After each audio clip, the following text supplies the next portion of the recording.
Is there evidence from other sources that can support the historical claims of the documents? Some scholars at first denied some historical events and places of the Bible until external evidence was found. It was quite common in history of Jesus research or historical Jesus research in the 19th, even into the 20th centuries, to question the biblical account of Jesus on the basis of historical and cultural data. So, for example, a common claim was that the resurrection story in the Gospels could not be true because that was not typical Jewish burial practice. That is to say, something like a crucified criminal like Jesus being given over to a family member or a friend for a rather elaborate burial would not have been possible. That the claim was made, for example, that if a Jewish criminal would have been crucified, the Romans would have taken his body, thrown it into a mass grave, dogs would have scattered his bones. There's no chance for resurrection.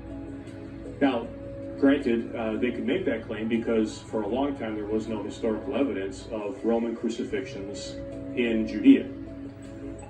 No examples of burials of crucified people until, happily, in 1968, while building some apartment buildings just north of Jerusalem, some builders bulldozed open a hillside and found numerous graves. In one of these graves, they found what's called an ossuary, a bone box in which bones are placed after burial. And these bones happen to be the bones of someone who was crucified by the Romans sometime between 10 and 60 AD, so the right ballpark, roughly in his 20s from what they could determine. And strikingly, his foot actually had a 7-inch nail still stuck in it with a piece of olive wood stuck in the back. So apparently they couldn't get his feet off the cross. They just hacked the cross off and then threw the whole thing into the grave. His family came and buried it. So it's strikingly like what is described in the Gospels.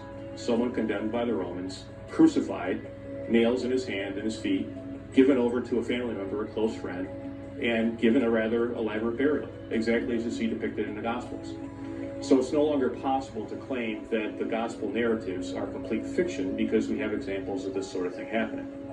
Now, I happened to dig up a 1971 Time magazine article about this. It was a couple years before this evidence was published. And of course, the Time magazine article was, could this have been Jesus? Kind of a thing, rather sensationalist. But it did point out that here's the first time we have evidence of this type of burial, and it fits exactly with what we have in the Gospels. So it doesn't give us proof of the resurrection, but it certainly shows that the Bible is not fable. It's plausible the way it's described.